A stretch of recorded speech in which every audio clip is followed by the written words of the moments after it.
The morning sun cast long shadows across the dusty main street of Cedar Ridge as Clara Whitmore stood before Judge Harlan's desk. Her black morning dress a stark contrast against the faded wood paneling of the courthouse. 3 weeks had passed since they'd buried Sheriff Thomas Whitmore, and the town's patience for her widowhood had already worn thin. Mrs. Whitmore. Judge Harlan's voice carried the weight of finality. The law is clear. A woman cannot hold property without a male guardian. Your late husband's land reverts to the territory unless you remarry within the month. Clara's gloved hands tightened on her reticule. Judge Harlan, surely there must be. There isn't. The judge's weathered face showed no sympathy. The county needs that land productive, not sitting idle while you mourn. The town council has already found you a suitable match. Behind her, she heard the courthouse door creak open. Heavy boots crossed the wooden floor with measured steps. Clara didn't need to turn to know who had entered. The sudden hush that fell over the room told her everything. Eli Danner. She'd seen him before. Of course, everyone in Cedar Ridge knew the silent cowboy who'd worked for her husband, though few dared speak to him directly. Tall and broad-shouldered, with eyes the color of winter sky and a face that rarely showed emotion. Eli carried himself with the careful movements of a man who'd learned to survive by staying invisible. Mr. Danner has agreed to the arrangement. Judge Harlan continued, shuffling papers on his desk. He's a man of property now. Your late husband left him 40 acres in his will. Combined with your holdings, it'll make a respectable spread. Clara finally turned to face the man who would be her husband. Eli stood near the door, his worn Stetson in his hands, dark hair falling across his forehead. A thin scar ran from his left temple to his jaw, a souvenir from whatever life he'd lived before coming to Cedar Ridge. His clothes were clean but well worn, canvas pants, a blue work shirt, leather vest. Everything about him spoke of function over form. Their eyes met briefly. His were unreadable, giving away nothing of what he thought about this forced union. Clara wondered if her own face betrayed the mixture of fear, anger, and resignation churning in her stomach. I don't require a husband, Clara said, though she knew the words were futile. I can manage the ranch myself. No, you can't. Reverend Pemberton had entered behind Eli, his sanctimonious expression making Clara's skin crawl. It's unseemly. A young woman alone on that property. People talk, Mrs. Whitmore. They whisper about why the sheriff was out that night, why he was alone when the Wallace gang found him. The accusation hung in the air like smoke. Clara felt her cheeks burn. How dare you suggest? I suggest nothing, the Reverend interrupted smoothly. But a proper marriage will quiet such speculation. Mr. Danner is willing. You should be grateful. Grateful. The word tasted bitter. Clara looked at Eli again.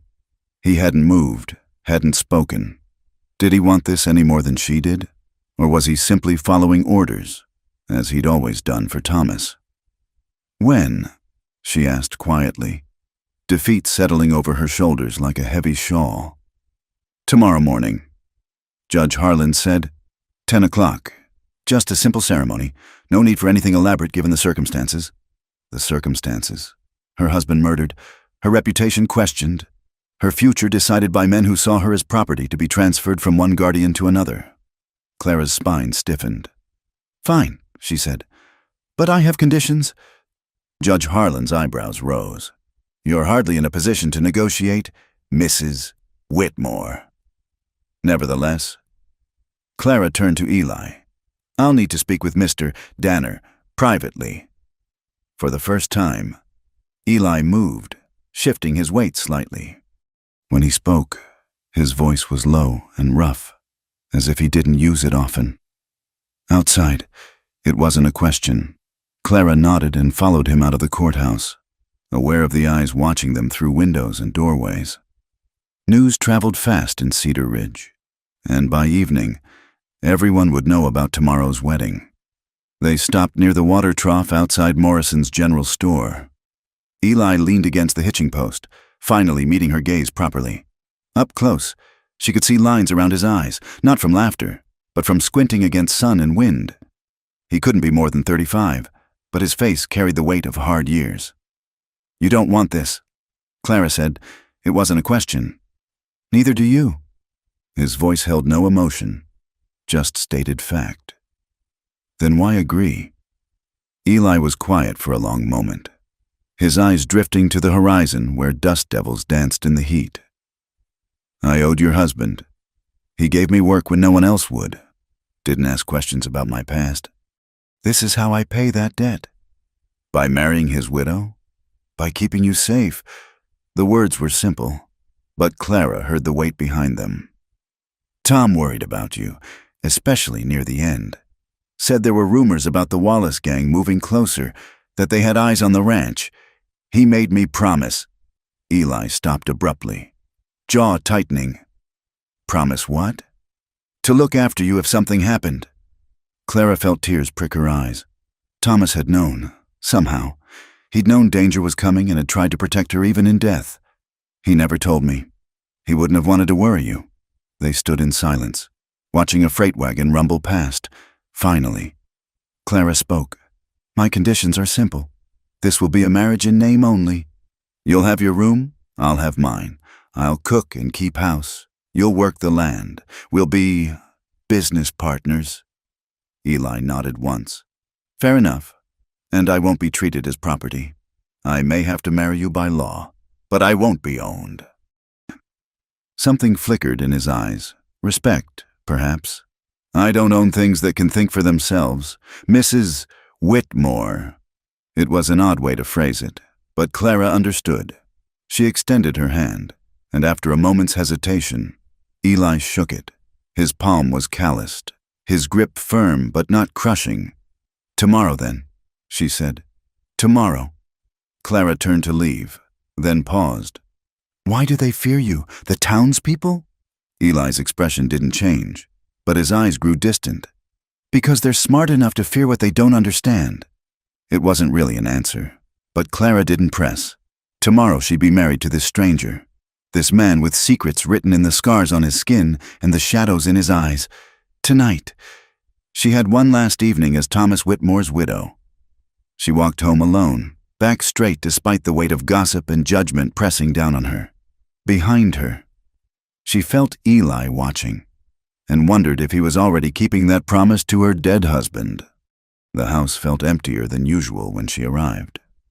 Thomas's chair sat by the fireplace, his pipe still on the side table where he'd left it that last morning.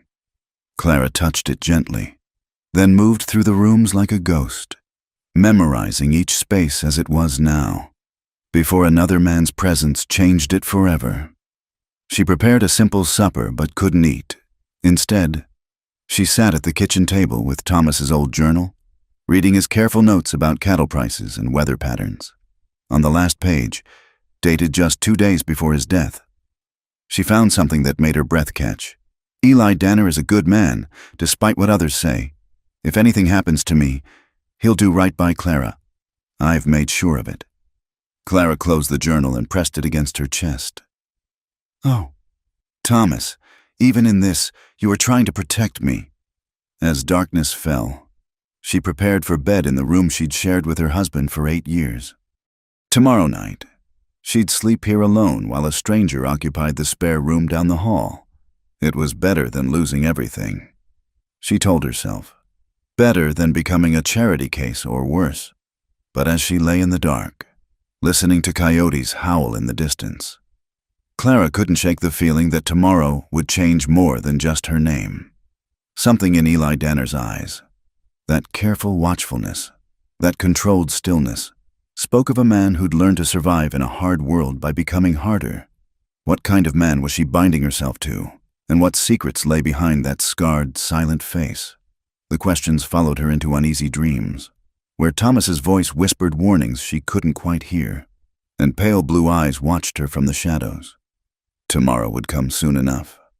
Tonight, Clara Whitmore mourned not just her husband, but the life she'd thought she'd have.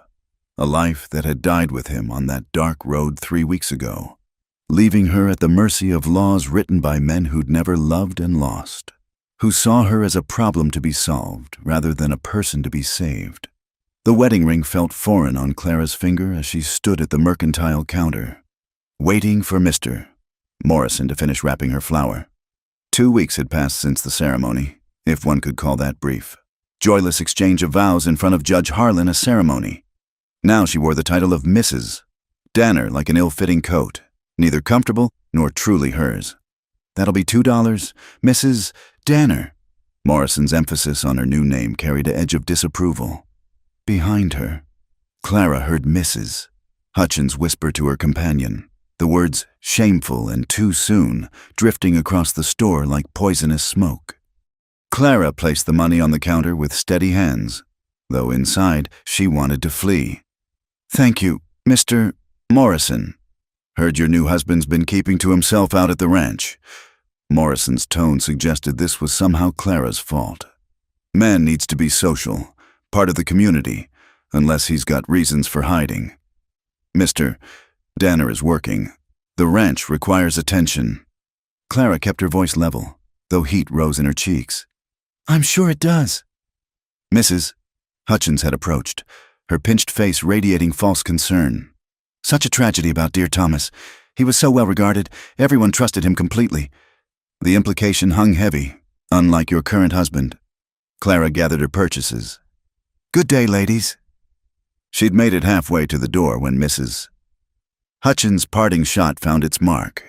"Some say it's curious. A woman losing one husband to violence and taking another so quick makes people wonder what really happened out on that road." Clara's steps faltered but didn't stop. She pushed through the door into the harsh afternoon sun. Her packages clutched against her chest like armor. The walk to where she'd tied her horse felt endless, every window along Main Street holding watching eyes, judging faces. She'd just secured the flour in her saddlebags when she heard the commotion from the saloon. Raised voices, the crash of breaking glass. Then Big Jim Sawyer stumbled out onto the boardwalk, blood streaming from his nose. "You stay away from there! Danner!" Big Jim shouted back through the saloon doors. "You hear me? That woman don't need your kind sniffing around." Clara's blood chilled. Eli emerged from the saloon, his movements unhurried despite the tension crackling in the air. His shirt was untorn, his face unmarked. Whatever had happened, Big Jim had come out the worse for it. Their eyes met across the street. For a moment, Clara saw something raw in Eli's expression before his usual mask slipped back into place. He touched the brim of his hat to her, a gesture so formally polite it made her heart ache unexpectedly, then walked toward the livery stable without a backward glance. "That's your husband now," someone muttered behind her. "The killer McCready brought to town." Clara mounted her horse and rode home, back straight despite the weight of their stares. The 5-mile journey to the ranch gave her too much time to think. What had Big Jim meant? What woman was he talking about? The ranch house stood silent when she arrived. No smoke from the chimney despite the approaching evening chill. Eli's horse was already in the corral, but there was no sign of him in the barn or the house.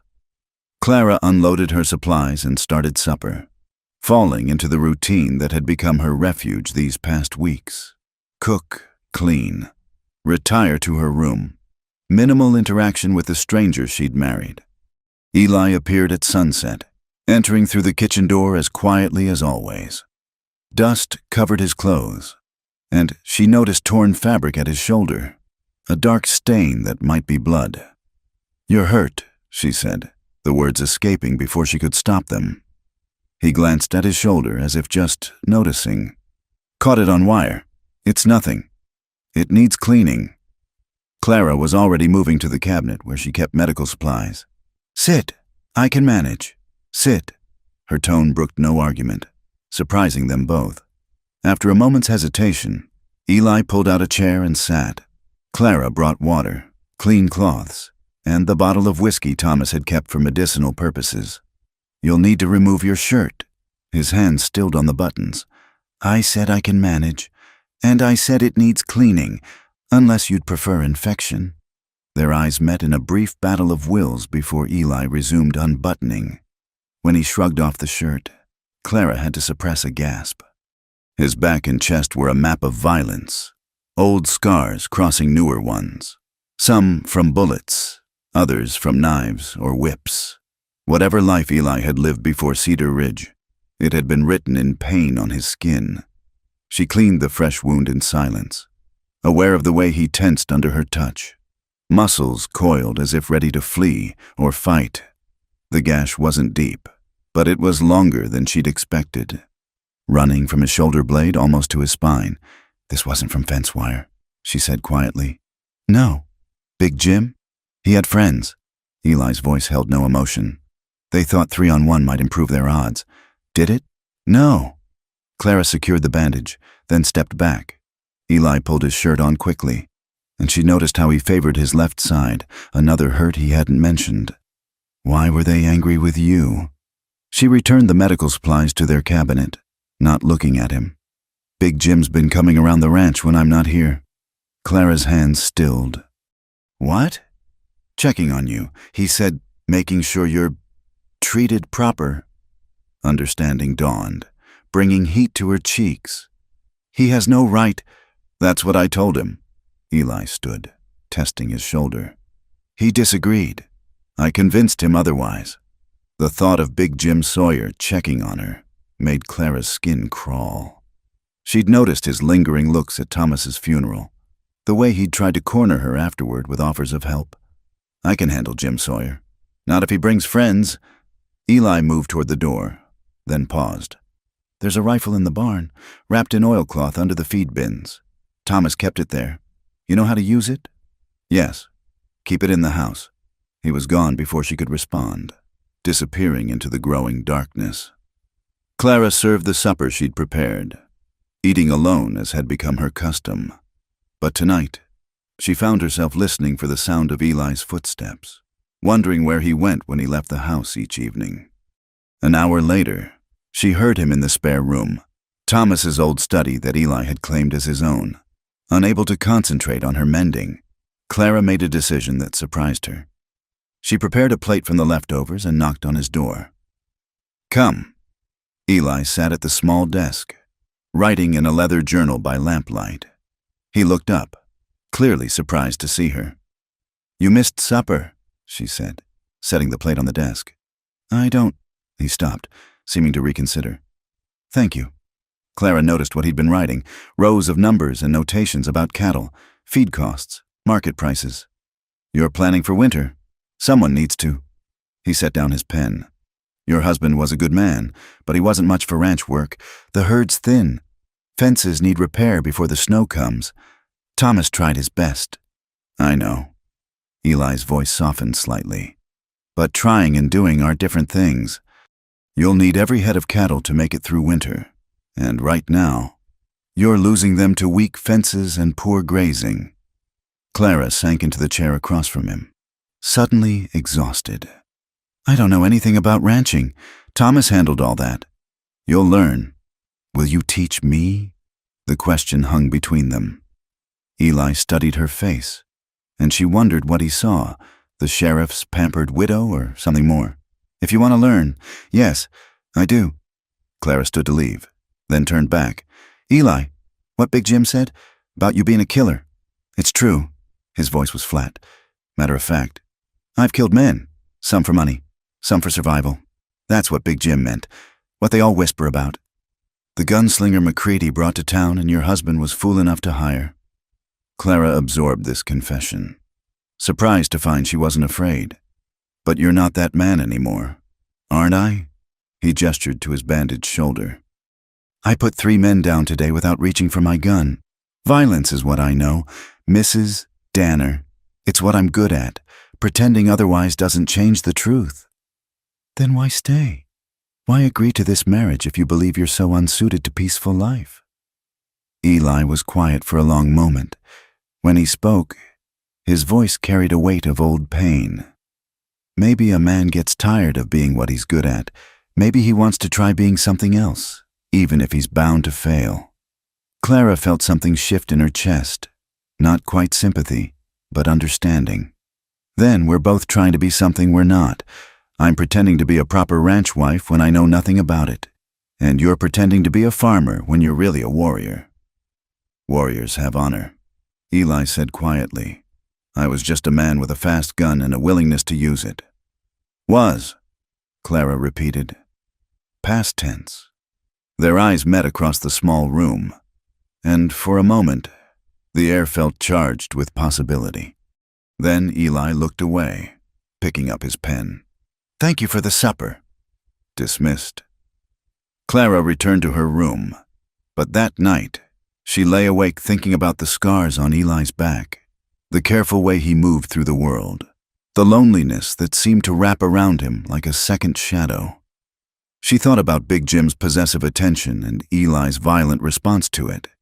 He'd defended her, this stranger she'd been forced to marry, this man with blood on his hands and gentleness in his touch when he thought no one was looking.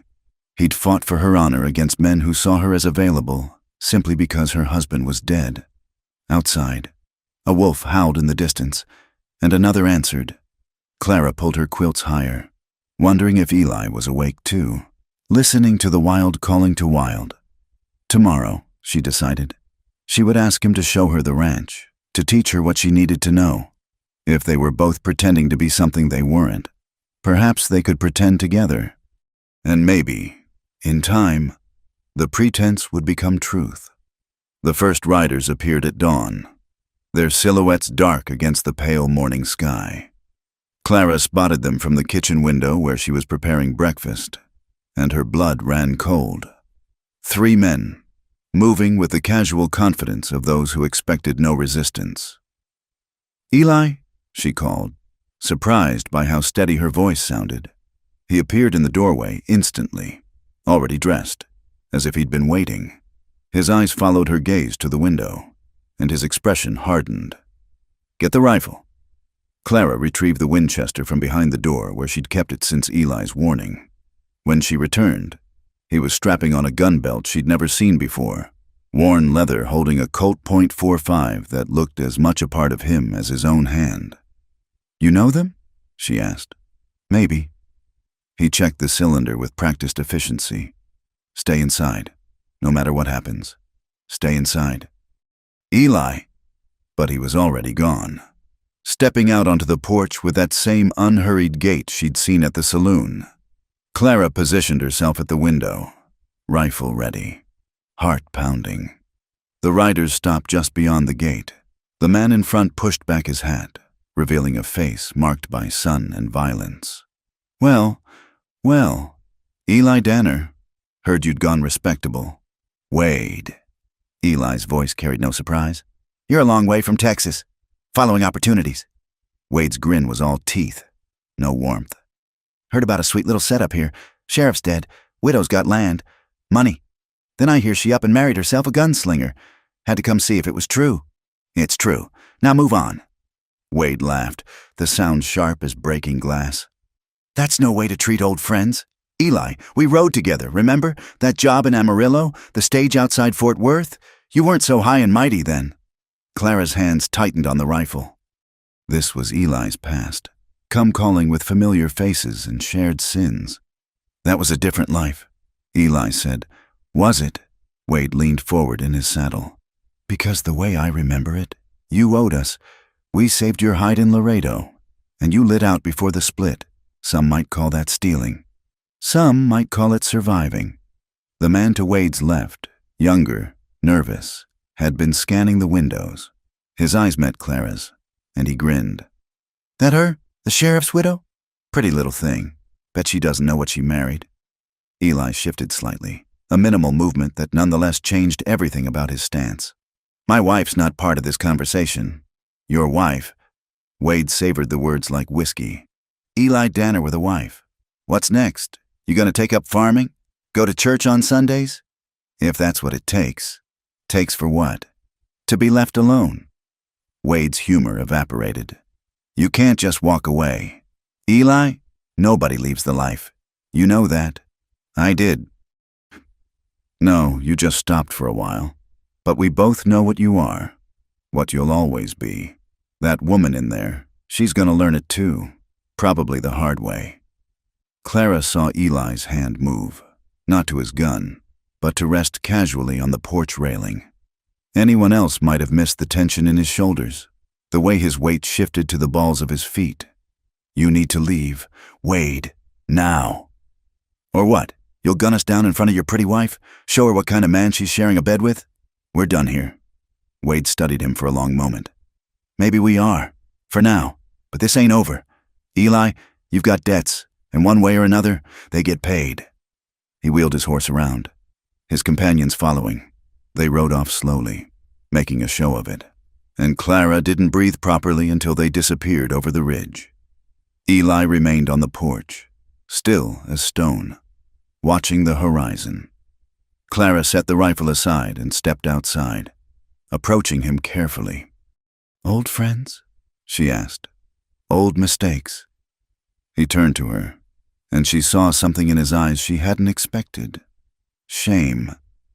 "You should go back inside." "No." He blinked at her directness. "I want to know." Clara said, "If I'm going to have men like that showing up at my door, I deserve to know why." Eli was quiet for so long she thought he wouldn't answer. Then, 5 years ago, I rode with Wade Garrison's gang. We robbed stages, banks, whatever paid. I was good with a gun, and that's all that mattered to them. What changed? Laredo. We hit a bank, but someone tipped off the Rangers. It was a massacre. Women, children caught in the crossfire. I saw a little girl." He stopped, jaw clenching. "She was maybe 6 years old. Took a bullet meant for me. Died in the street while her mother screamed." Clara's heart ached at the pain in his voice.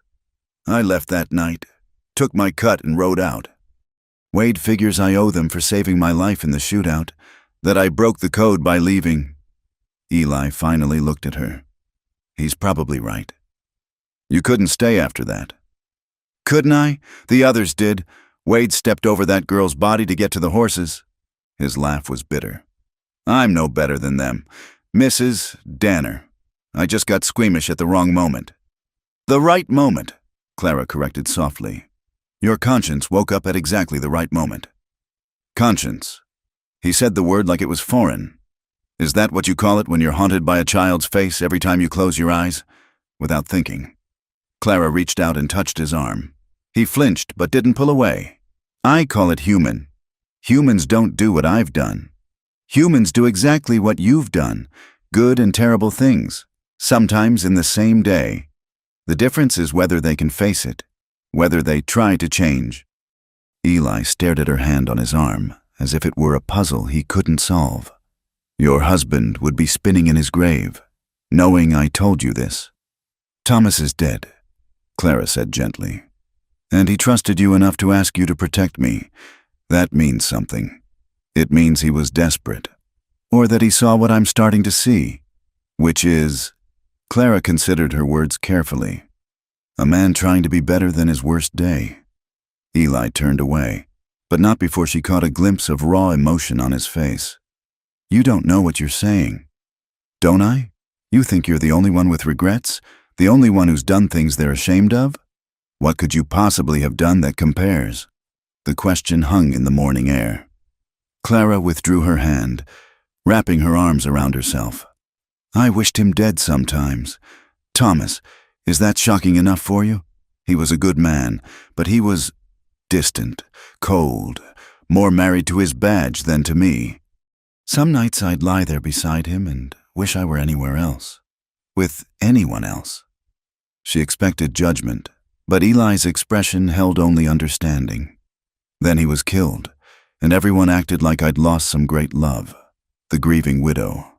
They called me, but I was relieved. Eli. For one terrible moment when they told me, I was relieved." Tears stung her eyes. What kind of woman feels relief when her husband dies? An honest one.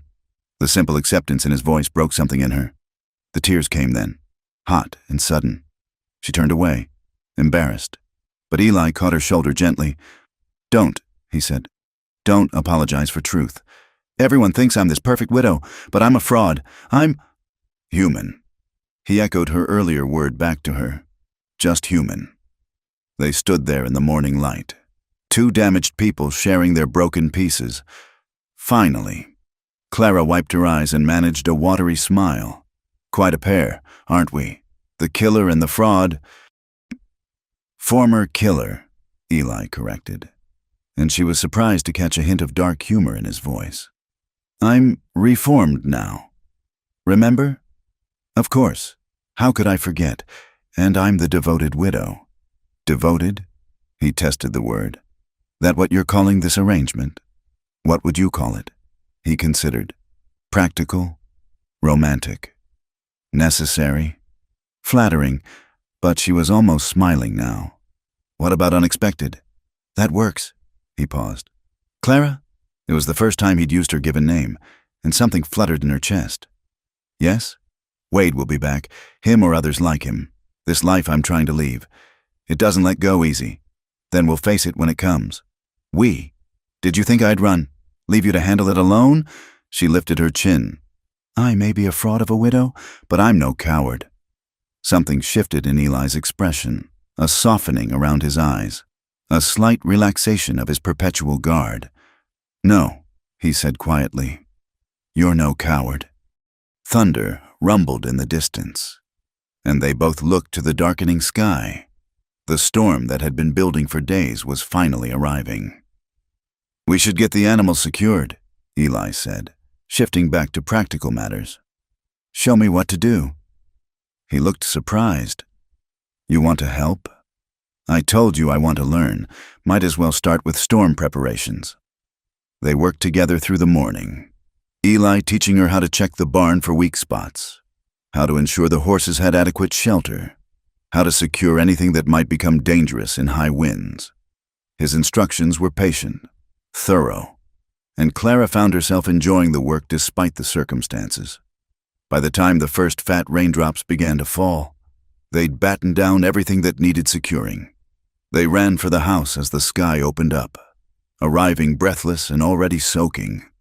I'll stoke the fire, Clara said, shivering. I'll check the roof for leaks. They separated to their tasks, but the house felt different now, less like two strangers sharing space and more like something else. Partners. Maybe, or at least two people beginning to understand each other. Later, as rain lashed against the windows and wind howled around the eaves, they sat in the kitchen sharing coffee and cold biscuits. The storm had knocked out any chance of hot food, but neither seemed to mind. Tell me about Texas, Clara said. Before Wade, before the gang. Eli was quiet, but it was a different quality of silence now, contemplative rather than closed off. Not much to tell. Father was a drunk. Mother died young. I learned to shoot to put food on the table. Found out I was good at it. Rest just happened. It didn't just happen. You made choices. Wrong ones. And then different ones. That matters. He studied her across the table. Why are you so determined to see good in me? Because you're so determined not to see it in yourself. Clara met his gaze steadily. And because I need to believe people can change, that we're more than our worst moments. For your sake or mine. Both. The storm raged outside, but inside the kitchen felt warm, safe. It was an illusion. Clara knew. Wade Garrison was out there somewhere, planning his return. The town still whispered about them. The past still haunted them both. But for now, for this moment, they had coffee and shelter and something that might, if they were very careful, grow into understanding. It wasn't love. It wasn't even friendship yet. But it was a beginning. The morning ride had become their routine over the past 2 weeks. Clara learning the boundaries of their land while Eli taught her to read the signs of weather, water, and wildlife. Today he'd promised to show her the hidden spring at the canyon's mouth, a secret water source Thomas had apparently never mentioned. Clara had grown comfortable in the saddle, her body adjusting to the rhythm of her mare's gait. She'd even started wearing Thomas's old work clothes, modified to fit, scandalous by town standards, but practical for ranch work. Eli had raised an eyebrow the first time he'd seen her in trousers, but said nothing. Storm coming, Eli said, studying the western horizon where clouds gathered like bruised flesh. Tonight? Maybe sooner. He turned his horse toward a line of cottonwoods. We should head back. But they'd barely gone 100 yards when Clara's mare suddenly shied, whinnying in distress. The snake appeared from nowhere, a rattler, coiled and angry. The mare reared, and Clara, caught off guard, felt herself falling. The ground rushed up hard. Pain exploded through her shoulder as she hit, rolling instinctively away from the horse's dancing hooves. She heard Eli shout, heard the sharp crack of his pistol. Then strong hands were lifting her, checking for breaks. "Where does it hurt?" "Shoulder, my ankle." She tried to sit up, gasped at the stabbing pain. "Don't move." His hands were gentle but efficient, probing for serious injury. "Shoulder's not broken, but that ankle's swelling fast. Can you ride?" "I think so." He helped her stand, taking most of her weight. The ankle screamed in protest, but she bit back the cry. Eli's arm around her waist was solid, warm, and she found herself leaning into him more than strictly necessary. "Easy," he murmured, guiding her to his horse. "I've got you." Getting her into the saddle was awkward, painful, but Eli was patient. He swung up behind her, one arm securing her against his chest while the other took the reins. Clara had never ridden like this, pressed against another person, feeling their heartbeat against her back. "Hold on," he said, his breath warm against her ear. The ride home seemed both eternal and too brief. Every movement sent pain through her injuries. But there was something else too, an awareness of Eli's solid presence, the way his body shielded hers from the rising wind. She could smell leather and soap and something uniquely him, masculine and earthy. By the time they reached the house, the first fat raindrops were falling. Eli dismounted and reached up for her, lifting her down as if she weighed nothing.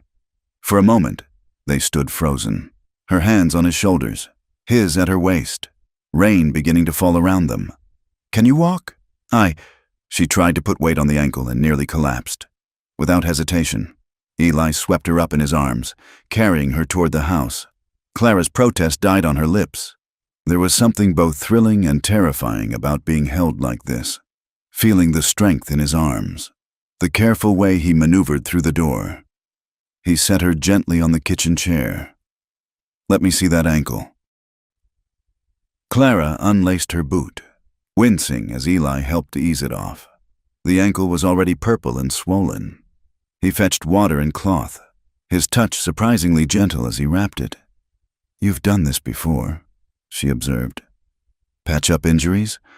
More times than I can count." He secured the wrapping, though usually my own. "Thank you." "For what? Letting you fall off your horse?" "For catching me after." The words carried more weight than she'd intended. Eli looked up, meeting her eyes. Something passed between them, an acknowledgement of the growing tension, the awareness that had been building for weeks. He opened his mouth to speak. Then thunder crashed overhead, breaking the spell. "I should see to the horses," he said, standing abruptly. "Eli?" But he was already gone, leaving Clara alone with her racing heart and confused thoughts. When had things shifted? When had she started noticing the way his shirt pulled across his shoulders when he worked, or how his rare smiles transformed his face? She hobbled to her room to change out of her wet clothes, then made her way back to the kitchen. The storm had arrived in earnest now, turning the afternoon dark as evening. She just managed to light the stove when Eli returned, soaked to the skin. "There's stew from yesterday," she said, not looking at him. "And coffee. I'll change first." Clara busied herself heating the food, trying to ignore the sounds from his room, clothes hitting the floor, drawers opening. When he emerged, his hair was still damp, curling slightly at his collar. He'd put on a clean shirt but hadn't buttoned it completely, and she caught a glimpse of the scars she'd treated weeks ago, now healed to pink lines. They ate in companionable silence, the storm raging outside making the kitchen feel like a warm cave. When they finished, Eli insisted on cleaning up despite her protests about her ankle. "You should rest it," he said. "Keep it elevated. I'm not an invalid." "No, you're stubborn." But there was fondness in his voice. "Come on, the parlor fire's warmer." He helped her to the small sofa Thomas had bought but rarely used. Clara settled with her foot propped on a cushion, watching Eli add wood to the fire. The flames cast moving shadows on his face, highlighting the angles and planes she'd memorized without meaning to. "Tell me something," she said impulsively. "Something that isn't about violence or regret." He settled in the chair across from her, considering. "I had a dog once, when I was 8, maybe 9. Found him half-starved behind a saloon. Fed him scraps for weeks before he'd let me touch him." "What happened to him?" "My father shot him, said we couldn't afford another mouth." Eli's voice was matter-of-fact, but Clara heard the old pain underneath. "I buried him out behind the barn, made a marker from creek stones. Probably still there. I'm sorry. Long time ago." He stared into the fire. "What about you? Any pets growing up?" "A cat named Duchess. She was the terror of every mouse in Baltimore." Clara smiled at the memory. "My mother hated her. Said she was unladylike, always bringing dead things to the door. Sounds like a good cat. Lived to be ancient, died in her sleep on my 16th birthday. I cried for days. Natural to grieve what we love." The simple statement hung in the air. Clara studied his profile, the way firelight softened the harsh lines of his face. "Do you ever let yourself? Grieve, I mean, for what? The life you might have had, if things had been different." Eli was quiet so long she thought he wouldn't answer. "Hard to grieve what you never had to lose. But you think about it. Sometimes." He glanced at her. "More lately." "Why lately?" He held her gaze, and Clara felt her breath catch. "You know why." The fire crackled. Rain hammered the windows. The moment stretched between them, fragile and charged. Clara's heart thundered as Eli rose from his chair, crossing to sit on the edge of the sofa near her uninjured foot. "Clara," her name was rough on his lips. "This thing between us, I know—" "It can't. We can't." "Why?" The word escaped before she could stop it. "Because we're married for convenience? Because you think you're too damaged? Because you deserve better?" The words seemed torn from him. "You deserve someone who hasn't done the things I've done. Someone who can give you a real life, not this shadow of one." "What if I don't want someone else?" Clara sat up, ignoring the twinge in her ankle. "What if I want—" Lightning flashed, illuminating his face for an instant. The raw longing there, the battle between desire and restraint. Then thunder shook the house, and the lamp flickered and died, leaving only firelight. In the sudden dimness, everything felt different, more intimate, more possible. "Eli." She reached out, fingertips barely brushing his hand where it rested on the sofa. He turned his palm up, catching her fingers. His hand was calloused, warm, and Clara felt the touch all the way to her toes. Slowly, as if she might spook, he lifted her hand to his lips, pressing a kiss to her palm that sent fire racing through her veins. "You don't know what you're asking," he said against her skin. "Then show me." He made a sound, part laugh, part groan. "Clara, I'm trying to be honorable. I don't want honorable. I want honest." He looked at her then, really looked at her, and what she saw in his eyes made her bold. She shifted closer, her free hand coming up to touch his face, thumb tracing the line of that old scar. "Clara." Her name was a prayer, a warning, a surrender. Then his mouth was on hers, and thought fled. The kiss was nothing like the chaste pecks Thomas had occasionally bestowed. This was hunger and need, years of loneliness seeking solace. Eli's hand tangled in her hair, angling her head as he deepened the kiss, and Clara felt herself drowning in sensation. When they finally broke apart, both breathing hard, the world had shifted on its axis. "I'm sorry," Eli started, but Clara pressed her fingers to his lips. Don't apologize for the first real thing to happen between us. Clara, we agreed. Separate rooms. Business arrangement. That was before. Before what? Before I knew you. Before you became—" She struggled for words. "Before you became necessary." His expression crumbled, revealing such naked vulnerability it took her breath. "You can't mean that." "Can't I?" She cupped his face in both hands.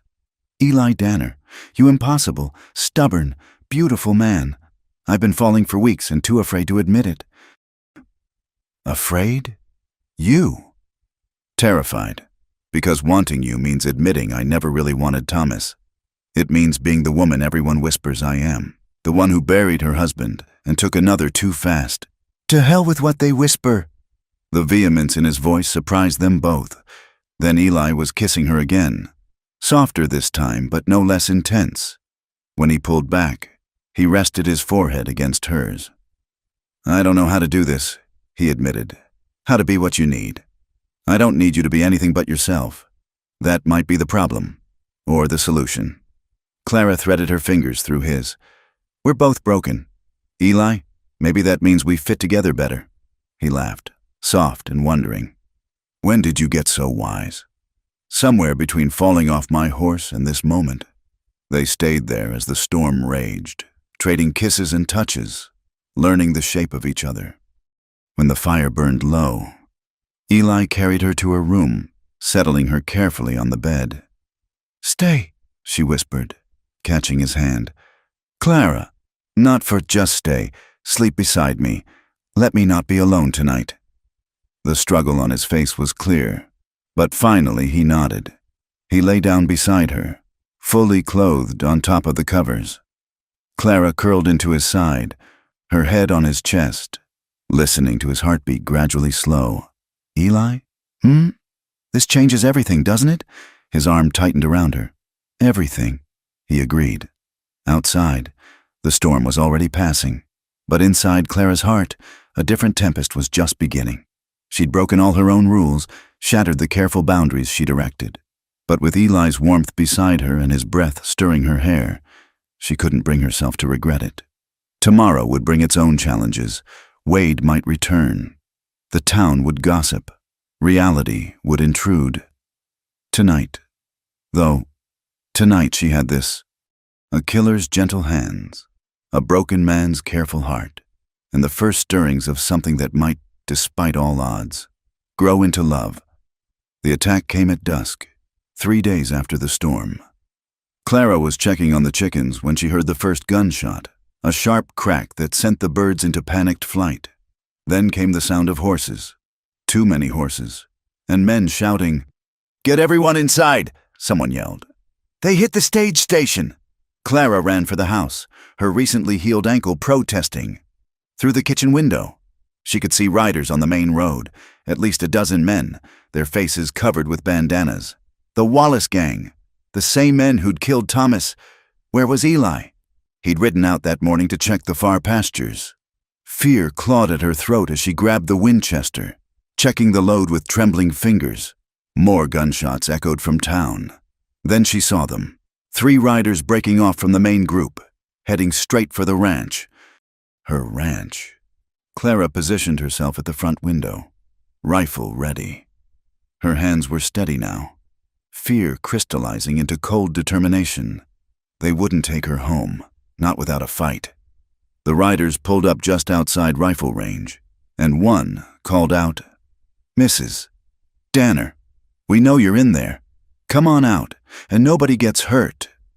She recognized the voice, Jake Wallace himself, the man who'd terrorized the territory for 2 years. Clara stayed silent, sighting down the barrel. "Your husband ain't here to protect you," Wallace continued. "Saw him ourselves, riding toward Eagle Creek. By the time he figures out what's happening, it'll all be over."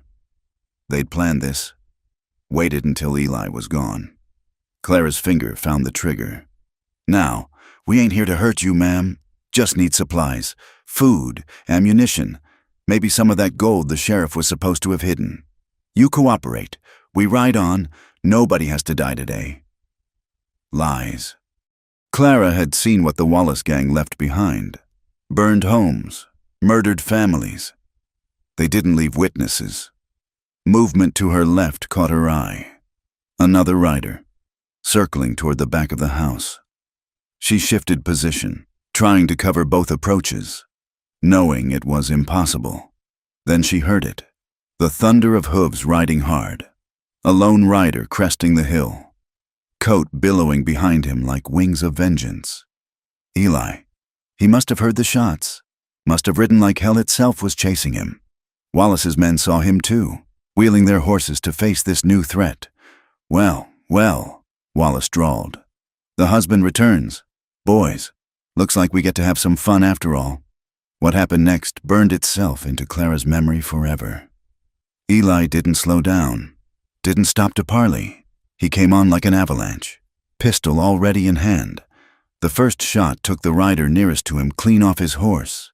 The second sent another man spinning to the dirt. Wallace's remaining men returned fire, the air suddenly full of lead and death. Clara saw Eli's horse stumble, saw him leap clear as the animal went down. He hit the ground rolling, came up firing. Every shot found its mark with terrible precision, but there were too many of them. Clara saw a rider flanking Eli, raising his rifle. Without thought, she smashed the window with her Winchester's butt and fired. The man jerked, clutched his shoulder, and wheeled away. "The house!" Wallace roared. "Someone's in the damn house!" Two riders charged toward her. Clara fired, levered, fired again. One horse screamed and went down. The other rider kept coming. She got off one more shot before he reached the porch, then had to throw herself back as bullets splintered the window frame. Heavy boots on the porch. Clara scrambled for Thomas's pistol, kept loaded in the kitchen drawer. The front door crashed open just as her fingers closed on the grip. The man who entered was huge, beard matted with trail dust, eyes wild with battle fever. He saw her, grinned, started to raise his gun. Clara shot him twice in the chest. He looked surprised, then toppled backward through the doorway. Outside, the gunfire had intensified. Clara risked a look and her heart nearly stopped. Eli was pinned behind the overturned water trough. 3 men closing in. Blood soaked his left sleeve, and he was down to his last cylinder. She didn't think, just acted, grabbing the rifle again. Clara burst through the back door, circling to catch the attackers from behind. The first man never saw her coming. Her shot took him between the shoulders, and he pitched forward into the dirt. The others spun toward her. And suddenly, Clara was in the open, exposed. She dove behind the chicken coop as bullets whined overhead, splinters flying. But her distraction had given Eli the opening he needed. He rose from behind the trough like something out of a nightmare, moving with that terrible grace she'd only glimpsed before. 2 shots, so close together they sounded like one. 2 men fell. Then, suddenly, silence. Gun smoke drifted across the yard like fog. Clara peered around the coop to see Eli standing alone among the bodies, pistol still raised, blood dripping from his wounded arm. "Clara," his voice was rough, urgent. "Are you hit?" "I'm all right." She emerged on shaking legs, rifle clutched like a talisman. "You're hurt." "It's nothing." But he swayed as he said it. That's when they heard it. More horses coming. Clara's heart sank. How many more? How much more could they survive? But the riders who appeared wore badges, led by Marshal Tom Brennan from the county seat. They surveyed the carnage with professional interest. "Danner." Brennan nodded. "Mrs. Danner. Got word the Wallace gang hit the stage station. Looks like they hit you too." "They did." Eli's voice was steady despite the blood loss. "They won't be hitting anyone else."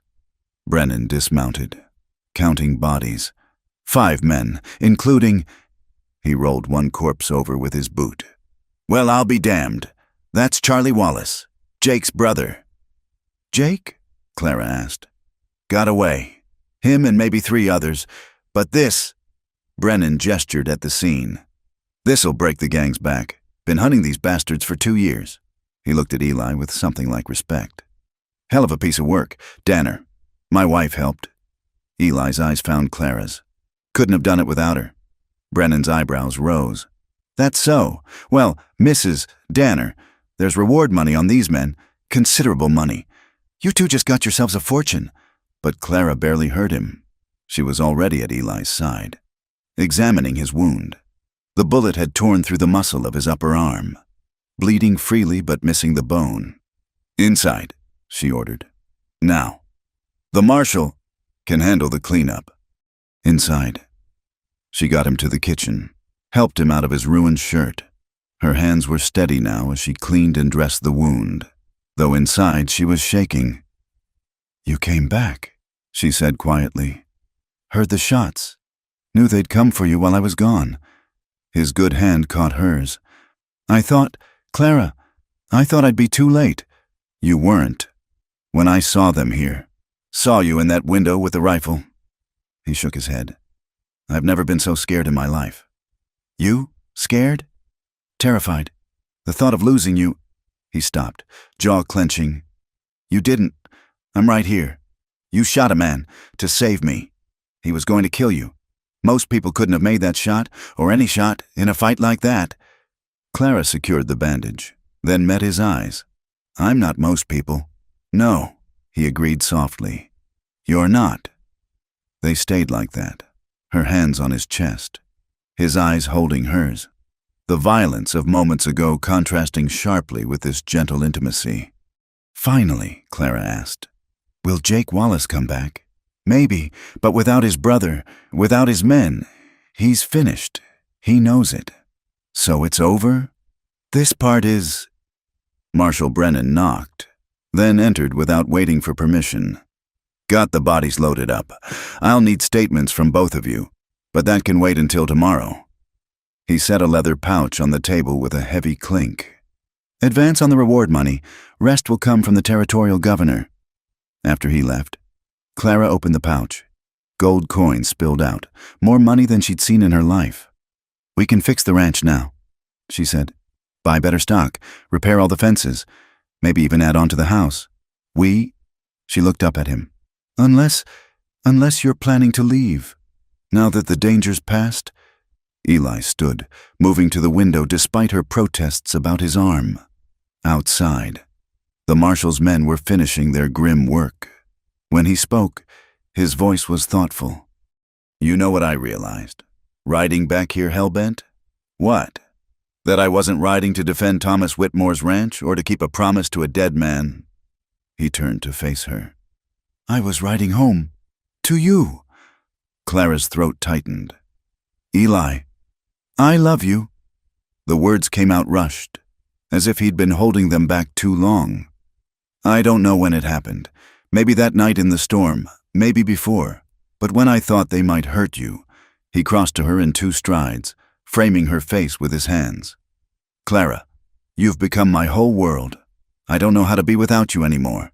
"Then don't," she whispered. "Be without me. I mean—" "It won't be easy. People will still talk. I'll still be the killer who married the sheriff's widow. And I'll still be the woman who buried one husband and took another too fast." Clara covered his hands with hers. "But today we saved each other. We fought for our home, our life. That has to count for something." "Everything," he corrected, and kissed her. This kiss was different from the gentle explorations of recent nights. This was survival and relief and love, all tangled together. When they finally broke apart, both breathing hard. Clara saw her future clear as day, not the lonely widowhood she'd expected or the loveless marriage she'd resigned herself to, but a true partnership forged in fire and tested by violence. "Take me to bed," she said simply. "Clara, my arm." "I'll be gentle." A smile tugged at her lips despite everything. "Unless you don't want me to be." He laughed, the sound rusty but real. "You're going to be the death of me. Woman." "No," she said seriously. "I'm going to be the life of you, just like you're the life of me." Later, as they lay entwined in her bed, their bed now, Clara traced the new scar that would join the collection on his skin. Outside, night had fallen. But for once the darkness held no threats. The Wallace gang was broken. The reward money would secure their future. And in this bed, 2 damaged souls had found something worth fighting for. "I love you too," she whispered against his chest. "In case that wasn't clear." His arms tightened around her. "It was clear when you picked up that rifle, when you walked out into gunfire for me, when you refused to let me bleed out while being properly polite to the marshal. Someone has to keep you alive, and someone has to keep you from being too brave for your own good. Sounds like we're stuck with each other then. Sounds like—" They fell asleep like that, wrapped around each other while the night stretched peaceful outside. The prairie that had seemed so hostile when she'd first married Eli now felt like home, their home, bought with blood and courage and unexpected love. Tomorrow would bring new challenges. But tonight, Clara Danner slept safe in the arms of her gunslinger-turned-rancher, her heart finally at peace. The boy appeared on a Tuesday morning, standing at their gate like a lost calf. Clara spotted him first from the kitchen window, skinny, maybe 10 years old, clothes more patches than fabric. He clutched a worn carpet bag and stared at the house as if working up courage to approach. "Eli?" she called softly. "We have a visitor." Eli joined her at the window, his expression immediately guarded. In the months since the Wallace gang attack, they'd both remained wary of strangers. "Stay inside until I—" "He's a child, Eli. Children can be bait." But even as he said it, Eli was reaching for his hat, not his gun. Clara smiled at this tell, her dangerous husband, undone by a scrawny boy at their gate. She watched from the porch as Eli approached the child. The boy took a half-step back, then held his ground, chin jutting with fragile bravado. "This the Danner place?" the boy asked. "It is. You lost, son?" "No, sir, I'm—" The boy swallowed hard. "Sheriff Whitmore. He said if anything happened to him, I should come here. Said his wife would look after me." Clara's hand flew to her throat.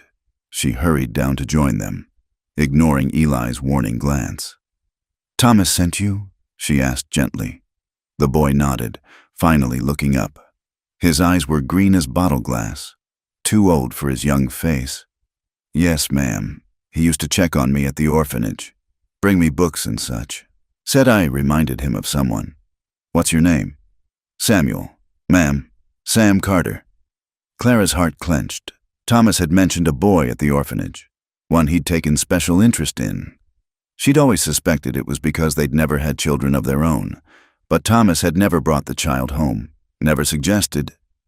"When did he tell you to come here?" Eli asked, his tone carefully neutral. "Couple of weeks before he died. Said trouble was coming. And if something happened, I shouldn't stay at the orphanage. Said Mrs. Whitmore would understand." "The orphanage let you leave?" Clara asked. Sam's face darkened.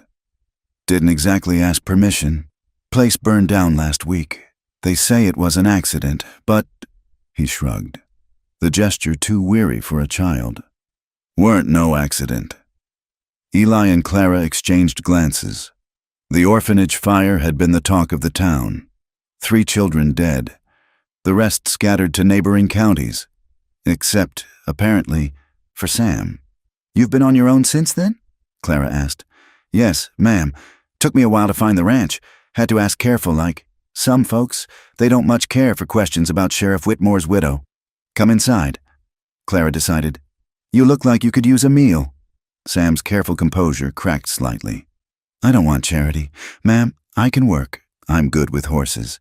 And I can read and write real good. Sheriff Whitmore taught me." "Inside," Clara repeated gently. "We'll sort out the details later." As she ushered the boy toward the house, she caught Eli's expression, wary, uncertain. He'd accepted their marriage, their love, even their newfound prosperity. But a child? That was something else entirely. In the kitchen, Sam fell on the food she provided like he hadn't eaten in days. Probably hadn't. Clara realized. Between bites, the story emerged in pieces. His parents dead of fever when he was 6. 4 years in the orphanage, where Thomas had singled him out, teaching him letters and numbers, bringing small treats. He said I was smart. Sam mumbled around a mouthful of biscuit. Said I could be somebody if I got the chance. He was right, Clara said softly. Sam glanced between her and Eli. "You don't have to keep me. I know it's not proper, showing up like this, but I didn't know where else to go." "Thomas sent you here," Clara said firmly. "That makes you welcome."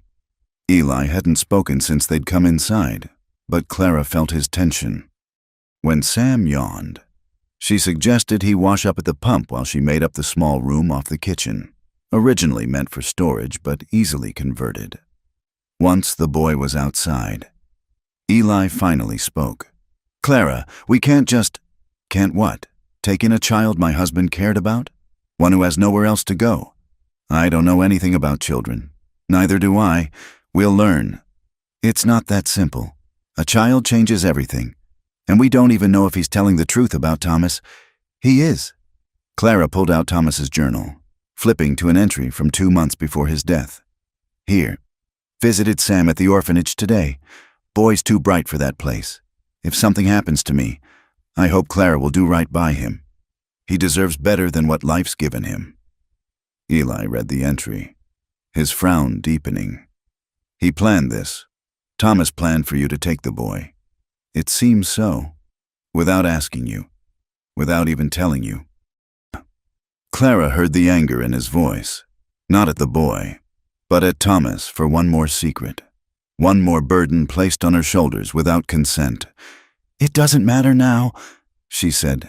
Sam's here, and he needs help. He needs a family, parents. We're barely... Eli stopped, running a hand through his hair. What? Barely married? Barely respectable? Barely managing not to kill each other? Despite the serious conversation, Clara felt her lips twitch. I'd say we're doing better than barely. You know what I mean. I'm not father material. Clara, I don't know how to raise a child, to be what a boy needs. And I don't know how to be a mother. But Thomas thought we could do right by Sam, and I'm inclined to trust his judgment. He was right about you, after all. That stopped Eli short. What? He told me you were a good man. In his journal, in his will. He trusted you to take care of me. Maybe he trusted us to take care of Sam, too. Before Eli could respond, the kitchen door opened and Sam peered in, face pink from scrubbing. Ma'am, I finished washing up. Good, let me show you your room. The room was small but clean, with a narrow bed and a chest of drawers. Sam set down his carpet bag reverently, as if afraid to disturb the space. This is real nice. Ma'am, I'll earn my keep. I promise. I can... Sam. Clara sat on the bed, patting the spot beside her. After a moment's hesitation, he joined her. You don't have to earn anything. Thomas cared about you. That's enough for me. What about him? Sam jerked his head toward the kitchen where Eli waited. He don't look too pleased about me being here. Mister, Danner is cautious with new people, but he's a good man. Give him time. Sam studied her with those 2 wise eyes. He's the one killed all them outlaws, isn't he? The gunslinger. He's a rancher now. My husband. Folks in town say he's dangerous. Folks in town say a lot of things. What matters is what's true. Clara touched the boy's shoulder gently. And the truth is, you're safe here. We'll figure out the rest as we go. Sam's composure finally cracked completely, tears welling up. I was so scared, he whispered, when the fire started, and then being alone and not knowing if you'd even remember me. Clara pulled him into a hug, feeling the bird-like bones of his shoulders, the way he trembled. You're not alone anymore. Over the next few days, they settled into an awkward rhythm. Sam was eager to help, following Eli around the ranch despite the man's apparent discomfort. Clara watched them from the window, Eli explaining something about fence posts while Sam listened intently, occasionally asking questions that made Eli pause and think. He's smart, Eli admitted one evening as they prepared for bed. Asks about things I never considered, like why we set posts a certain distance apart, or how to tell good grazing land from bad. Thomas was right about him. Maybe. Eli was quiet a moment. He's scared of me. He's cautious. There's a difference. Is there? Every time I move too quick, he flinches, like he's waiting for... Eli's jaw tightened. What happened at that orphanage? Clara? I don't know, but I can guess. She'd seen the marks on Sam's back when his shirt rode up, old bruises in various stages of healing. He'll trust you in time. What if he shouldn't? What if Thomas was wrong, and I'm not? Clara silenced him with a kiss. You are. You're exactly what that boy needs. Someone strong enough to protect him, but gentle enough not to break him. Someone who understands what it's like to be hurt and still choose to be better. The breakthrough came unexpectedly a week later. Clara had gone to town for supplies, leaving Eli and Sam to work on the chicken coop. When she returned, she found them by the corral. Sam perched on the fence while Eli worked with a young horse. "Got to let him know you're not a threat," Eli was saying. "But also that you're in charge. It's a balance." "Like with people?" Sam asked. Eli paused, considering. "Sometimes, yeah, like with people. Is that why you're good with guns? Balance?" Clara expected Eli to shut down the conversation, but instead, he moved closer to where Sam sat.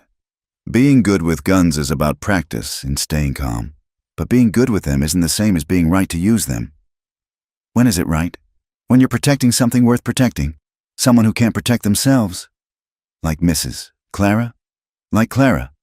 And like you." Sam's eyes widened. "Me? You're part of this ranch now, aren't you? That makes you worth protecting." Clara saw the moment Sam's walls started to crumble. His young face worked through several emotions before settling on wonder. "Nobody ever said I was worth protecting before." Well, they were wrong. Eli's voice was gruff, but Clara heard the emotion underneath. "And if anyone gives you trouble, at school, in town, anywhere, you tell me, understand?" "Yes, sir. Eli," he corrected. "Just Eli is fine." That night, Sam chattered through dinner about horses and fences and a dozen other things Eli had taught him. Clara watched her husband's face soften incrementally with each excited observation from the boy. Later, as they lay in bed, Eli said quietly, "He's been hurt bad, not just the bruises inside. I know. Takes a certain kind of evil to hurt a child like that. Yes, I want to find who did it. At the orphanage. Eli, not to kill them," he said quickly. "Just to make sure they never touch another child. There are ways." Clara traced patterns on his chest, thinking, "Marshal Brennan owes us favors. Maybe he could investigate. Make sure whoever's responsible faces justice." "Justice." Eli tested the word. "That'd be new for me." "You're new for you," Clara pointed out. The man who rode with Wade Garrison wouldn't have spent all day teaching a boy about horses. Wouldn't have cared about bruises on a child's back. That man wouldn't have had you. No, Clara agreed. He wouldn't have. They were quiet a while, listening to the night sounds and the soft snoring from Sam's room. Finally, Eli said, "He can stay, long as he needs. I was hoping you'd say forever. Forever's a big word. It's a good word, a family word." Eli turned to look at her in the moonlight. "Is that what we are now? A family? I think we might be, if we're brave enough. You're the brave one. Then be brave with me." He kissed her then, soft and sweet and full of promise. When they parted, Eli whispered, "All right, forever it is." From the other room came a small cry. Sam, caught in a nightmare. Before Clara could move, Eli was up, padding barefoot to the boy's door. She heard low voices, Eli's rumbling reassurance, Sam's tearful explanations of dreams about fire and darkness. "You're safe," she heard Eli say. "Nobody's going to hurt you here. Clara and I won't let them." "Promise?" Sam's voice was so small. "I promise, and I keep my promises." Clara smiled into her pillow. Her gunslinger, her dangerous husband, comforting a scared child in the dark. Thomas had been right about so many things, but especially this. They could do right by Sam. They could be the family none of them had expected, but all of them needed. The prairie winds sang around the house, and for the first time since Thomas's death, Clara felt truly at peace. They were no longer just two damaged souls trying to survive. They were three people choosing to heal together, to build something new from the ashes of their old lives. It wouldn't be easy. Sam would have nightmares and trust issues. Eli would struggle with gentleness. Clara would make mistakes. But together, they'd figure it out. Together, they'd make a home. The letter arrived on a Thursday afternoon, delivered by a rider who didn't wait for a response. Clara found it tucked under the door when she returned from the garden, her name written in unfamiliar script across expensive paper. Inside. Sam was practicing his letters at the kitchen table while Eli mended harness leather. The domestic scene still sometimes took her breath, her gunslinger husband teaching patience through example, their adopted boy working diligently on his studies. "Special delivery," she said, showing them the envelope. Eli's hands stilled. In the 2 months since Sam's arrival, they'd found an uneasy peace, but mysterious letters rarely brought good news. "Who's it from?" Clara broke the seal, scanning the contents. Her face paled. "Wade Garrison." The temperature in the room seemed to drop 10 degrees. Eli set aside the harness, his movements carefully controlled. "What does he want? He says—" Clara's voice caught. "He says he has information about Thomas's death, about who really ordered it. He wants to meet. It's a trap." Eli's response was immediate. "Wade doesn't give information. He trades it or uses it as bait. What if it's not? What if he really knows?" "Clara." Eli crossed to her, taking her hands. "Wade Garrison would sell his own mother for the right price. Whatever he knows or claims to know, meeting him isn't worth your life." Sam had gone very still, his pencil frozen above the paper. "Mrs. Clara, is this about the sheriff?" Clara tried to smile reassuringly. "Just some old business. Sam, nothing to worry about." But the boy was too sharp for easy comfort. "The man who killed him, they never caught him, did they? Jake Wallace got away." "Sam," Eli started, but the boy pressed on. "I heard things. At the orphanage, before. Men talking when they thought I wasn't listening. They said Sheriff Whitmore was getting too close to something big, something about land deeds and railroad money."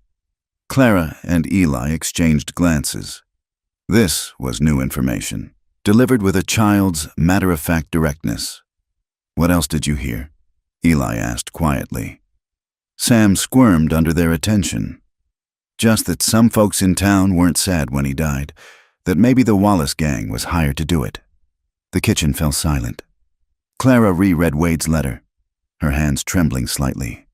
"He says to come alone, tomorrow night, the old mill outside Coyote Springs." "Absolutely not." Eli's tone brooked no argument. "What if he's telling the truth?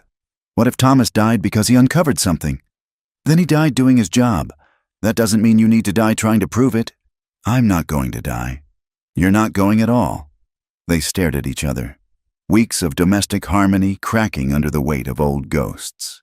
It was Sam who broke the tension. "I could go." "No." Both adults spoke in unison, making the boy flinch.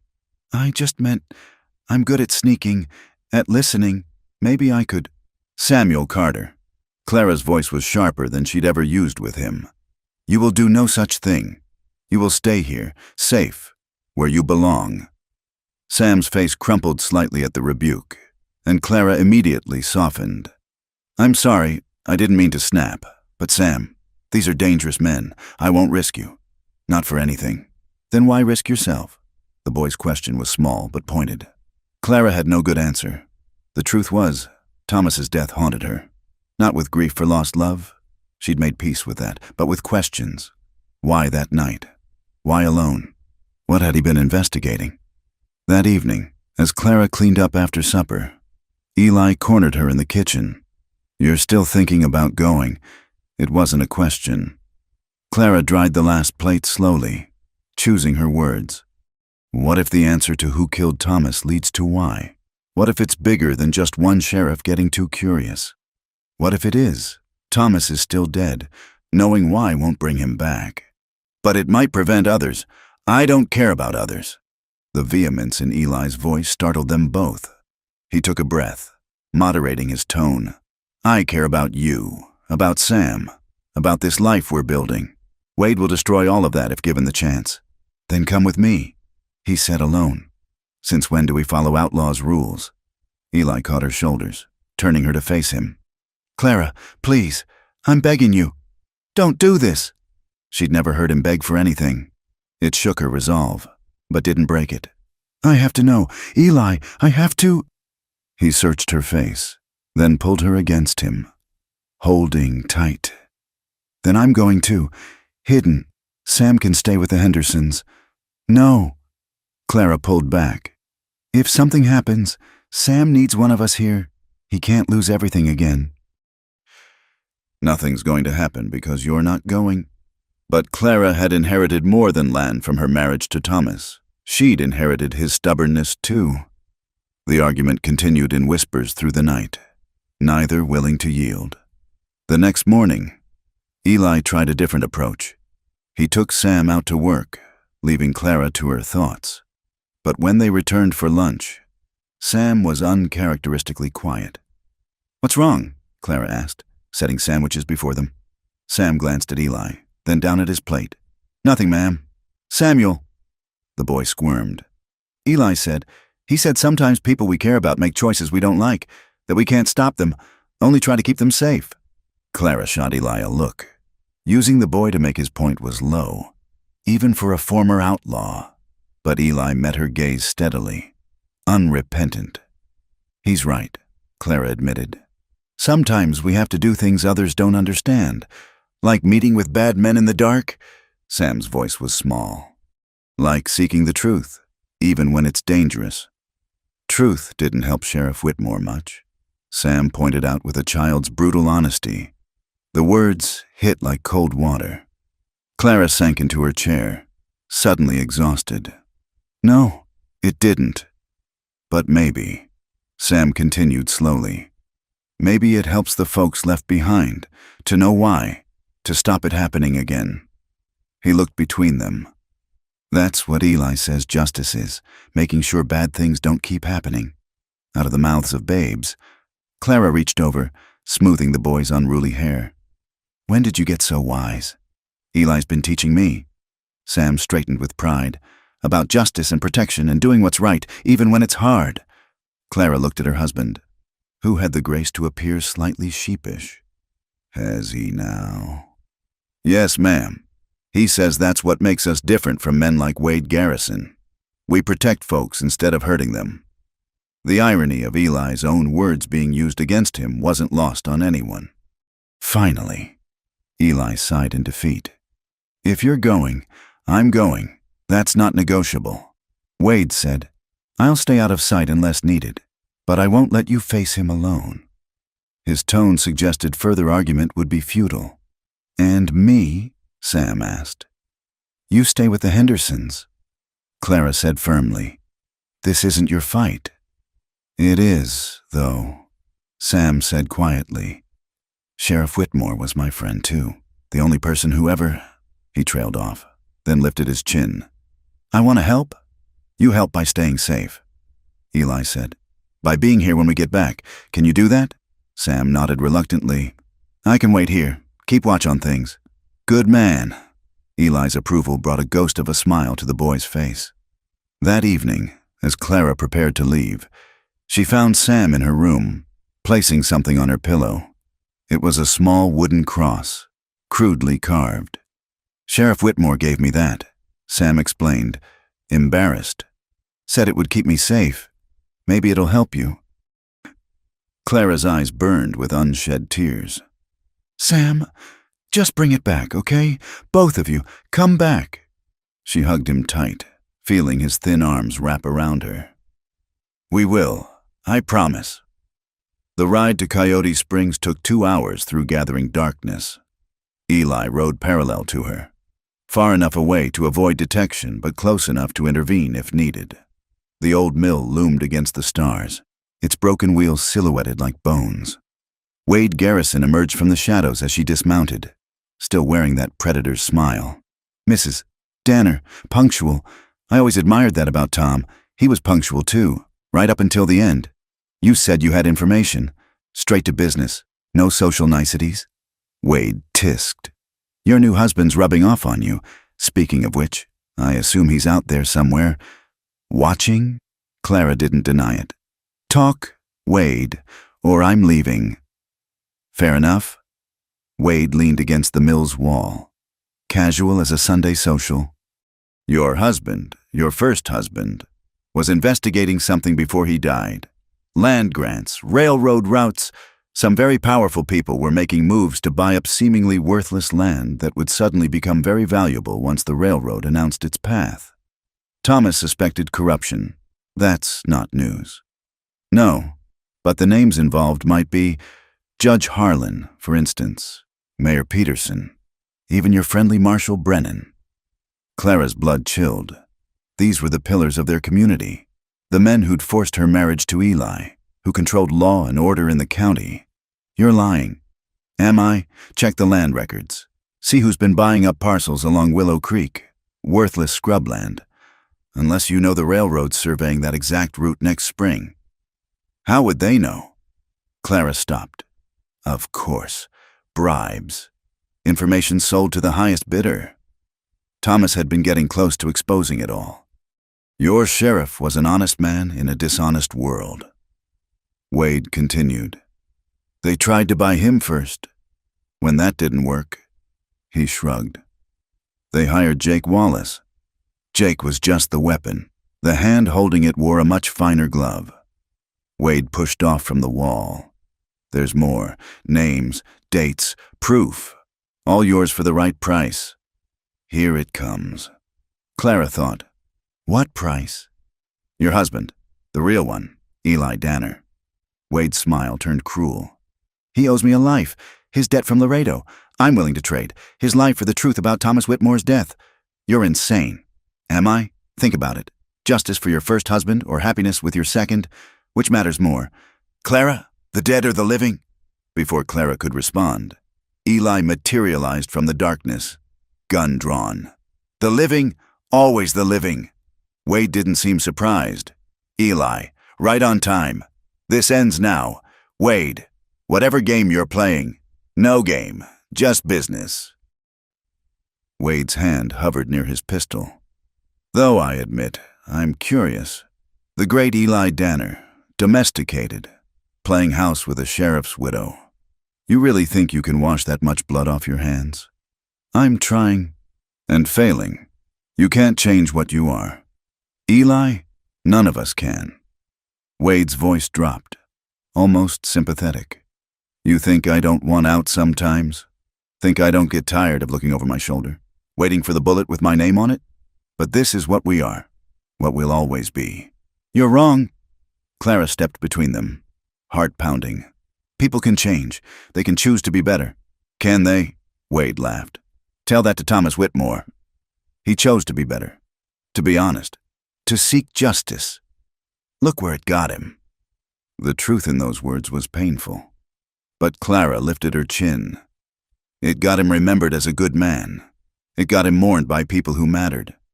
What will you be remembered for? Wade, who'll mourn you? Something flickered in Wade's eyes. Pain, perhaps, or longing. Then his mask slammed back into place. The offer stands, Eli, for the truth.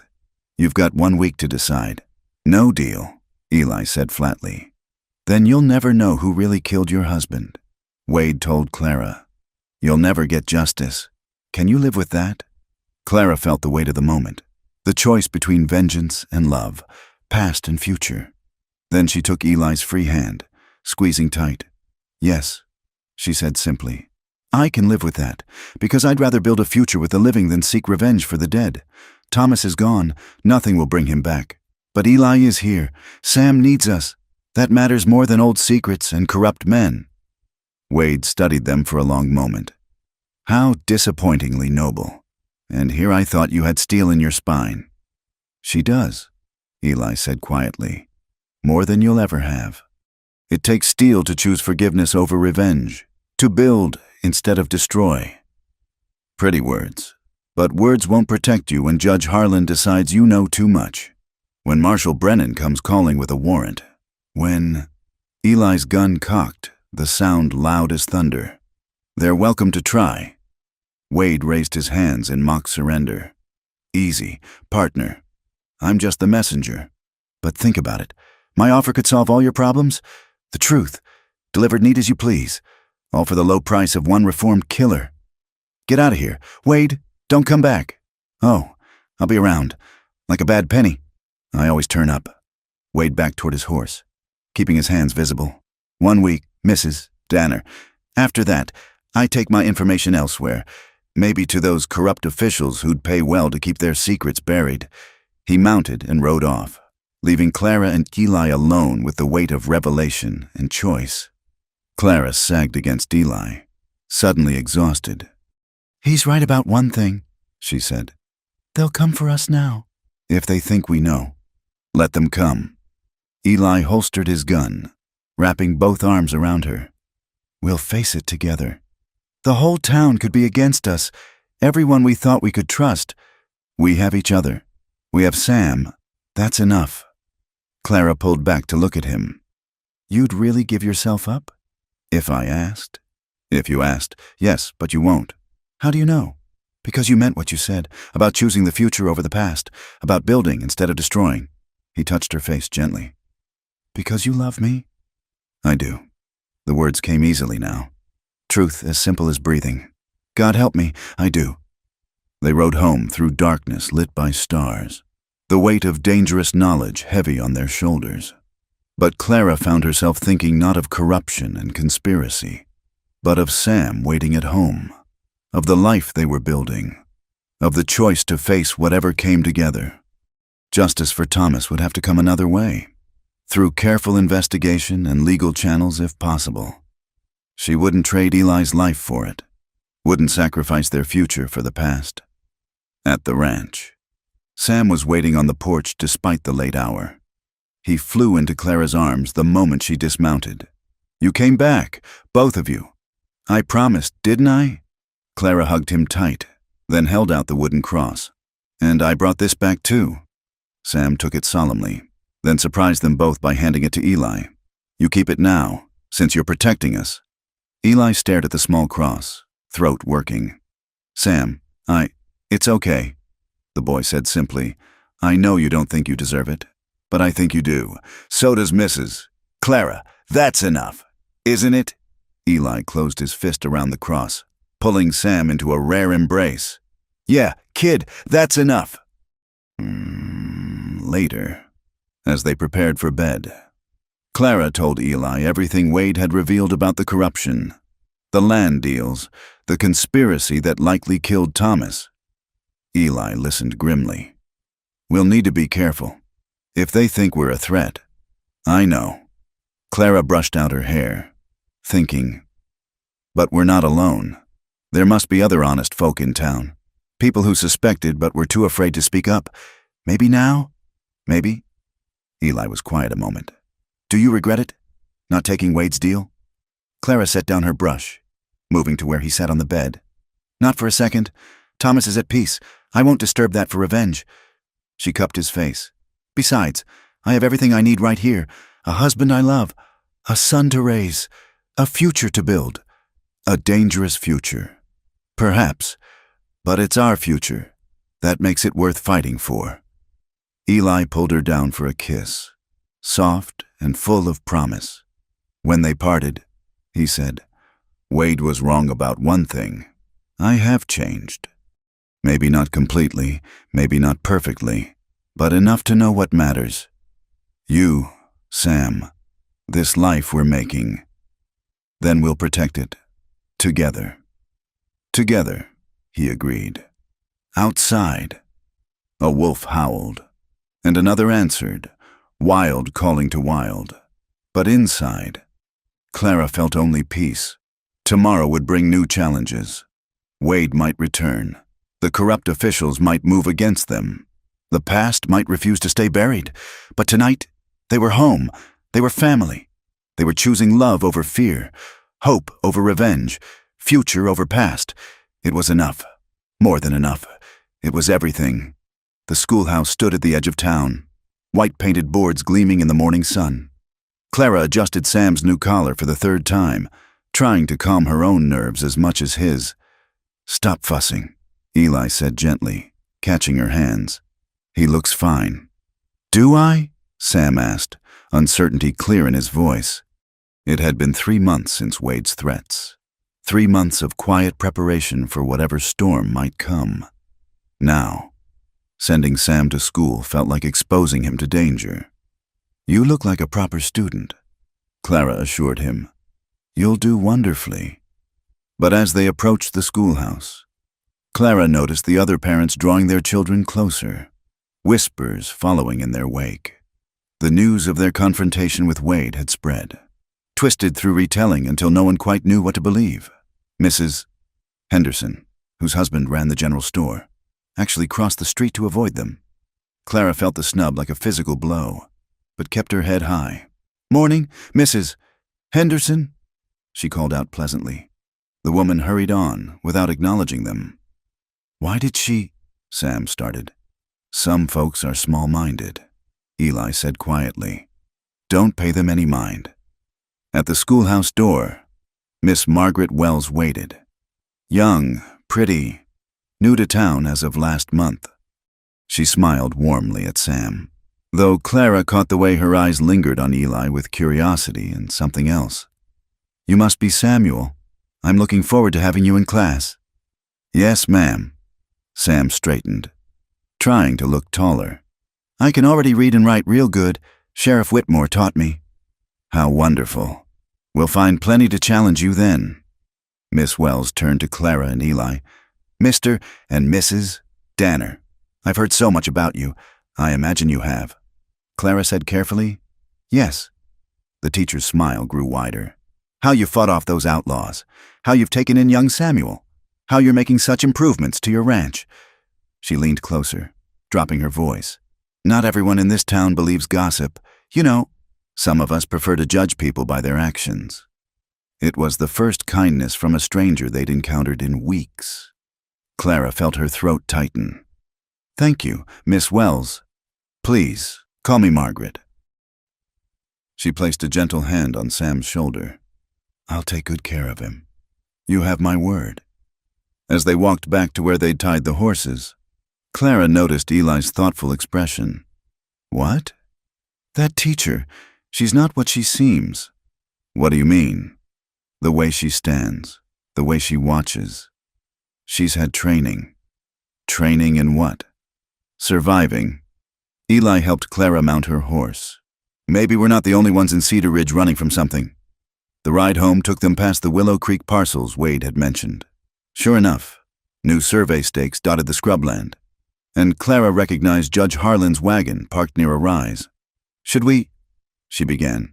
"Keep riding," Eli advised, "but remember what we see." That afternoon, Clara opened her small school for the local ranch children whose families couldn't make the daily trek to town.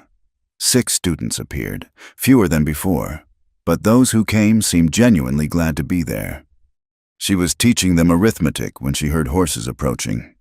Through the window, she saw Marshal Brennan and 2 deputies riding up to the house. Her heart sank. "Continue your problems," she told the children, keeping her voice calm. "I'll be right back." Eli was already on the porch when she emerged, stance casual but ready. Marshal Brennan tipped his hat to Clara, his expression unreadable. "Mrs. Danner, heard you had a visitor a few weeks back, Wade Garrison." "That's right," Clara said, moving to stand beside Eli. "Mind telling me what he wanted?" "To cause trouble," Eli answered. "Same as always with Wade." "That all?" Brennan's eyes were sharp. "Nothing about other matters." Clara felt Eli tense beside her, but kept her own expression neutral. "What other matters would those be? Marshal?" "Oh, this and that. Man like Garrison hears things. Might share them with folks who'd listen." "We're not interested in anything Wade Garrison has to say," Clara stated firmly. "Smart, very smart." Brennan's smile didn't reach his eyes. "Still, if he contacts you again, I'd appreciate knowing about it, for your safety." "Of course." "Of course," Eli echoed dryly. The marshal studied them a moment longer, then touched his hat brim again. "Well, I'll leave you to your teaching, Mrs. Danner. Fine thing you're doing, educating these children. Shame if anything were to disrupt it."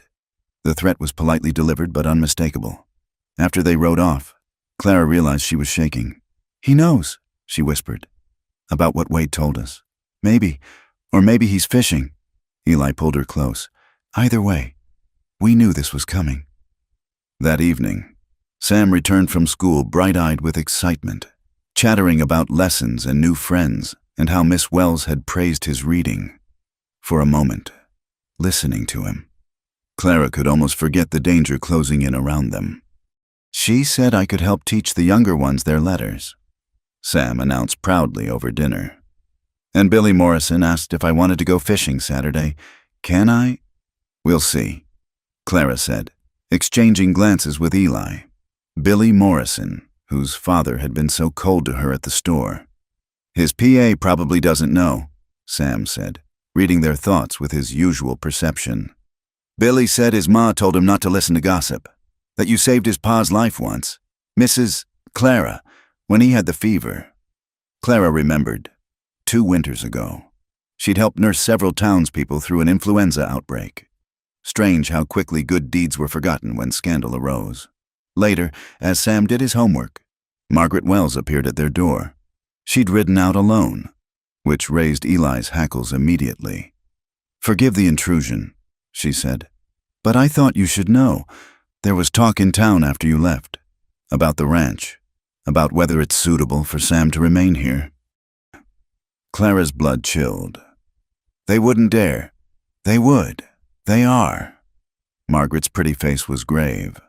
Judge Harlan was saying how a boy needs a proper Christian home, not one tainted by violence and scandal.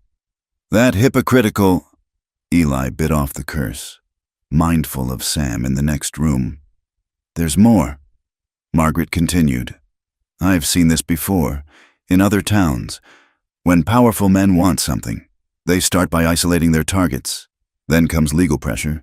Then—" She spread her hands. "Why are you telling us this?"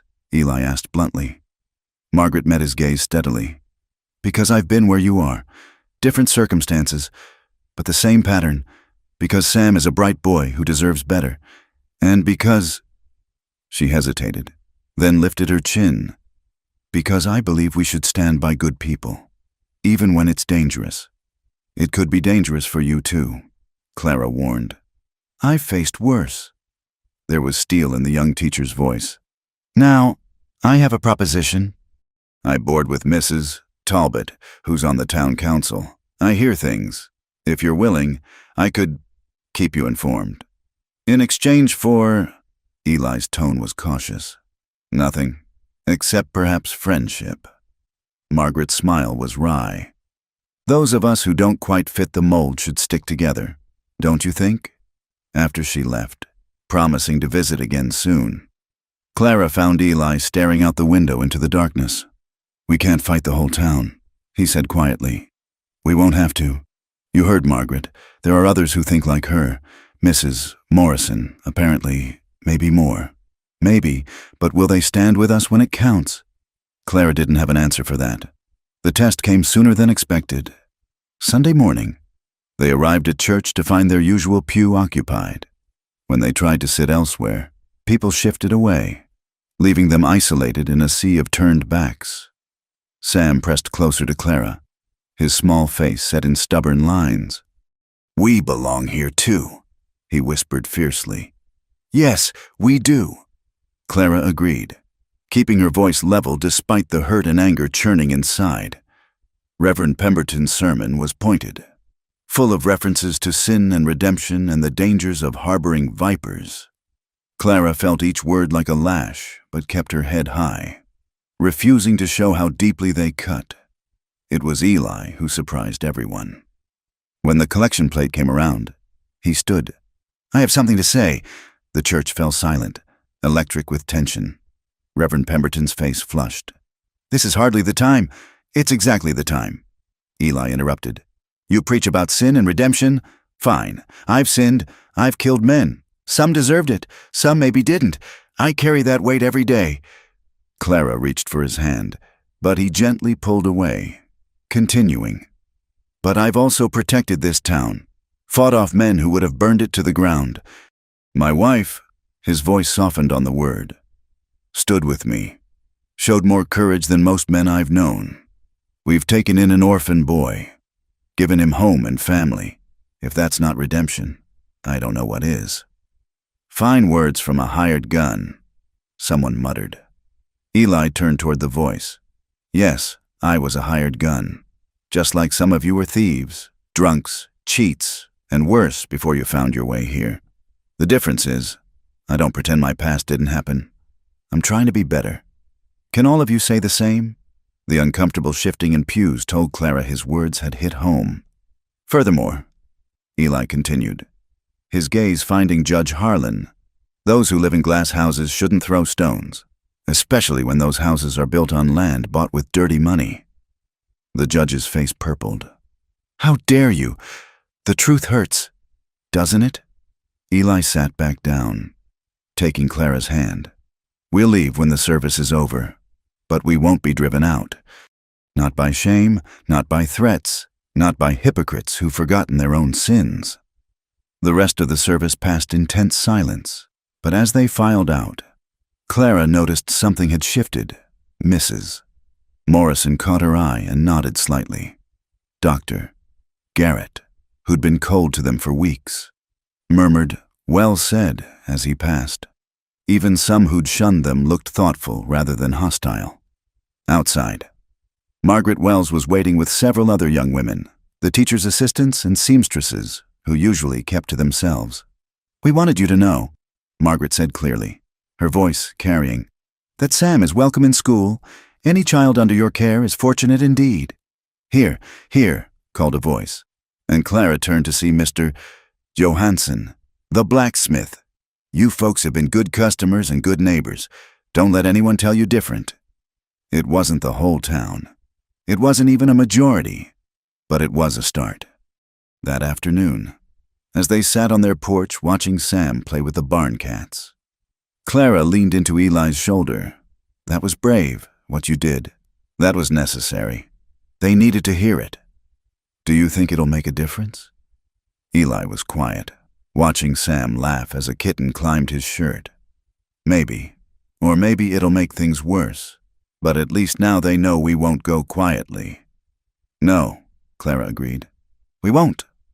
A rider appeared on the horizon, and they both tensed. But it was just Dr. Garrett, medical bag in hand. "Thought I'd check on that arm of yours. Denner," he said gruffly. "Make sure it healed proper from that bullet wound. No charge." Clara hid her smile as Eli submitted to the examination.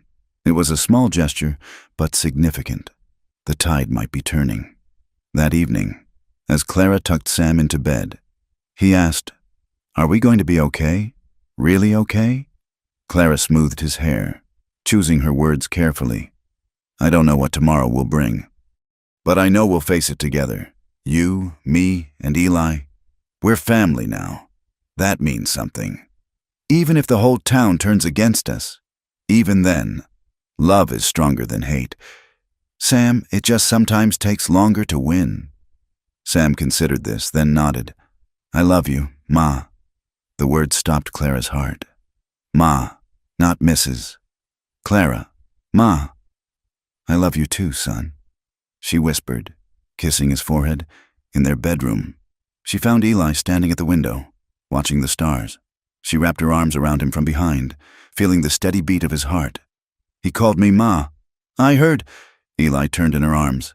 "You are, in every way that matters, and you're his father." "Am I?"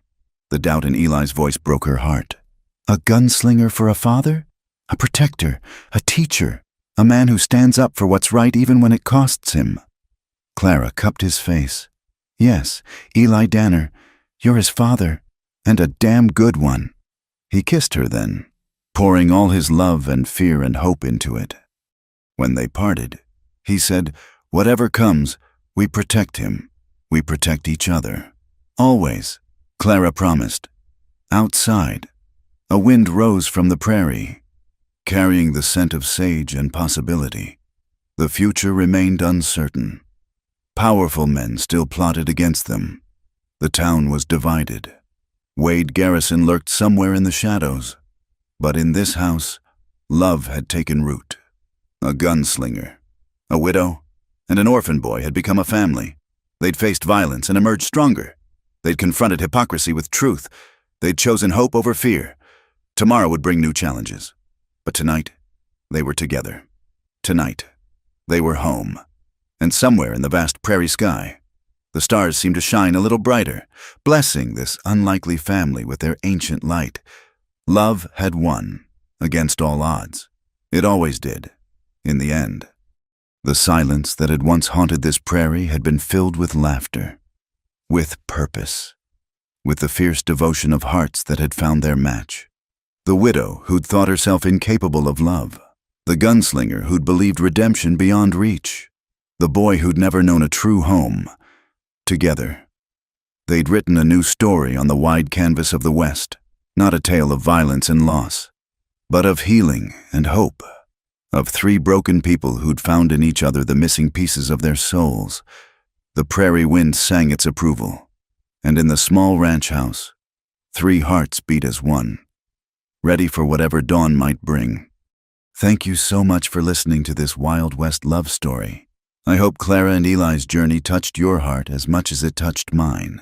Where are you listening to this story from? Please comment below and let's connect. Don't forget to subscribe to the From Wild West channel and share your thoughts about Clara and Eli's romance. Did you believe in their love? What was your favorite moment? I'd love to hear from you.